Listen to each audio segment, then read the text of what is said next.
ওম শান্তি। জয় শ্রীকৃষ্ণ। রাধে রাধে।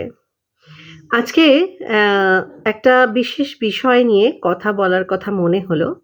তো বিষয়টা হচ্ছে কোয়ালিটি অফ লাইফ, সেটা নির্ভর করছে আমার নিজের ওপরই। সেটা আগে আমাকে বুঝতে শিখতে হবে। তো লাইফ তো আমরা সবাই স্পেন্ড করছি, কিন্তু কোয়ালিটিটা কেমন হচ্ছে সেটার একটু এক্সপ্লেন করি। হ্যাঁ, আমরা নিজেদের কাজকর্ম সম্পর্কে না ঠিক সচেতন নই। ঠিক কি করছি, কেন করছি, কিভাবে জীবনটা কাটিয়ে দিচ্ছি, এগুলো নিয়ে আমরা না খুব একটা ভাবনা চিন্তা করার সময় পাই না। একটা বাধা ধরা গথে জীবনটাকে আমরা অতিবাহিত করে যাই অধিকাংশ ক্ষেত্রেই। অধিকাংশ মানুষ, আমি অবশ্যই সবার কথা বলবো না, বেশিরভাগ মানুষই কিন্তু একটা জাস্ট একটা বাধা ধরা গথে জীবনটাকে কাটিয়ে দিই। দিনগত একটা পাপক্ষয় যাকে বলি আমরা আর কি, সেরকমভাবে। যেমন সকালে ওঠা, নিত্য নৈমিত্তিক কাজ, তারপরে একটা প্রফেশনে চলে যাওয়া, বা ঘরের বাড়িতে যারা থাকে তারা বাড়ির কাজকর্ম, এই সব পরে ওই দিনগত একটা দিনপঞ্জি, একটা গথে একটা জীবন, যেটার বাইরে গিয়ে একটু যে একটা পজিটিভ, একটা ক্রিয়েটিভ কিছু করার কথা আমরা কিন্তু, যে একটা কাজের কাজ যেটাকে বলি, সেইটা নিয়ে আমরা খুব একটা কিন্তু ভাবনা চিন্তা করি না, এবং করবার প্রয়োজনটাও বোধ করি না। হ্যাঁ, মানে ফোকাস করি না নিজের কি বলবো, জীবন যাপনের ওপর।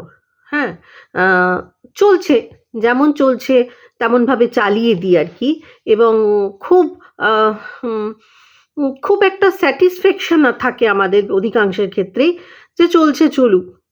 কিছু মানুষের থাকে যে স্যাটিসফ্যাকশন থাকে না, তারা চলছে চলুক জীবনটা কাটাতে বাধ্য হয়, এবং চায় কিছু একটা করব, সামথিং স্পেশাল, একটা কিছু ক্রিয়েটিভ কিছু, একটা অন্য রকম কিছু তারা চায়, কিন্তু পারে না।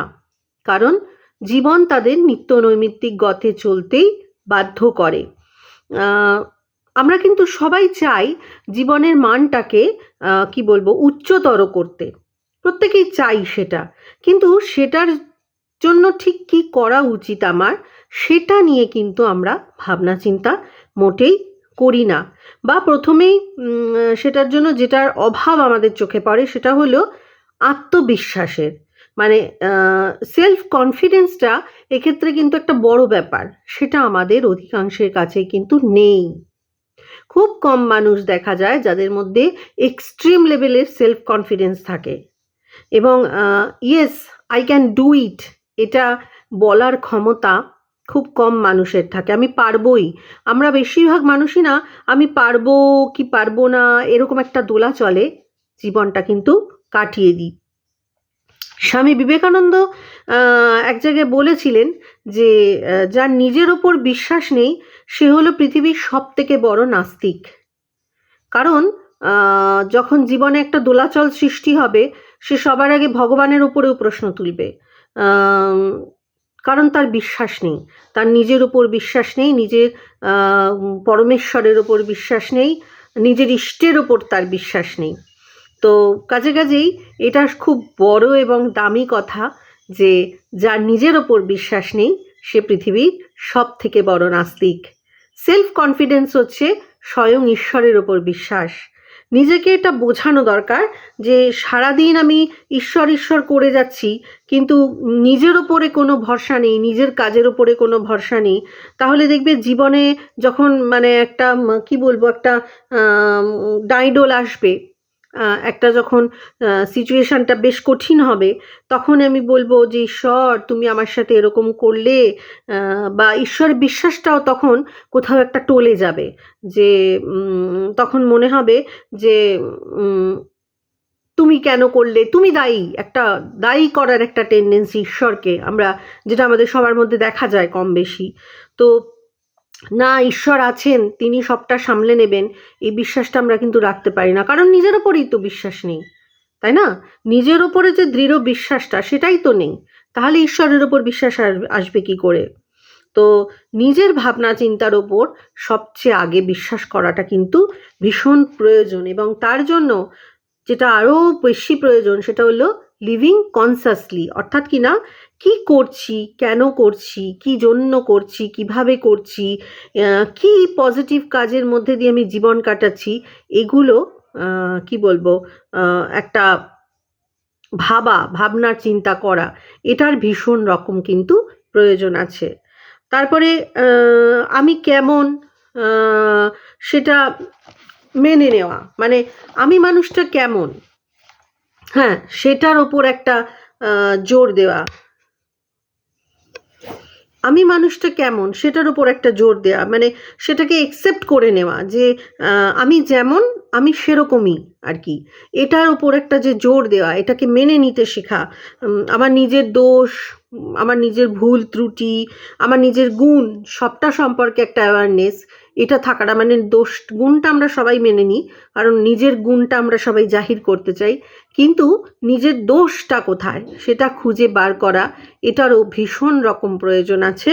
এবং সেলফ অ্যাকসেপ্টেন্স যেটাকে বলে আর কি, মানে যেমন আমি, আমার যে দোষ সেগুলোকে মানতে শেখা, এটার কিন্তু জীবনে ভীষণভাবে ওই লাইফটাকে যদি কোয়ালিটির বানাতে হয় আর কি, তাহলে এই যে সেলফ অ্যাকসেপ্টেন্সটারও দরকার আছে। আমি যেমন সেটা আমার মেনে নেওয়া, আমার দোষ ভুল ত্রুটি সবার আগে এগুলোকে আইডেন্টিফাই করতে শেখা এবং এগুলোকে মেনে নেওয়ার একটা প্রয়োজন আছে, কেমন?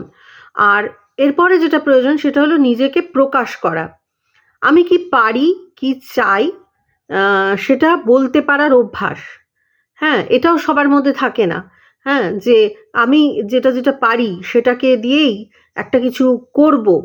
হুম, এই যে ক্রিয়েটিভ কিছু, আমি যেটা পারি, সেটা রান্না হতে পারে, সেটা ঘর গুছানো হতে পারে, সেটা চুল বাঁধা হতে পারে, সেটা আঁকা হতে পারে, গান হতে পারে, নাচ হতে পারে, আমি যেটা পারি সেইটাকে একটা কি বলবো, অতিরিক্ত না বলা, কিন্তু সেটাকে এক্সপোজ করা, হ্যাঁ, এবং সত্য কথা বিনীতভাবে বলা, এইটার একটা প্রয়োজন আছে। আরেকটা হচ্ছে লিভ পারপাসফুলি, অর্থাৎ কি না, আমি কি চাই সেই গোলটা সেট করা, লাইফে আমি কি চাইছি, শুধুই জীবনটাকে কাটিয়ে দিতে চাইছি, না একটা পারপাস আছে আমার লাইফে, যা করছি তা কেন করছি, বা এরপরে কি করব, এই গোলটা আমার কমপ্লিট হয়ে গেলে তারপরে কি হবে, একটা স্বচ্ছ ধারণা, নিজের রেসপন্সিবিলিটি নিতে শেখা, তবেই আমরা অন্যের রেসপন্সিবিলিটি নিতে শিখব, এবং সেইগুলো সম্পর্কে একটা স্বচ্ছ ধারণা, এবং নিজের রেসপন্সিবিলিটিটা সম্পর্কেও একটা স্বচ্ছ ধারণা থাকার প্রয়োজন।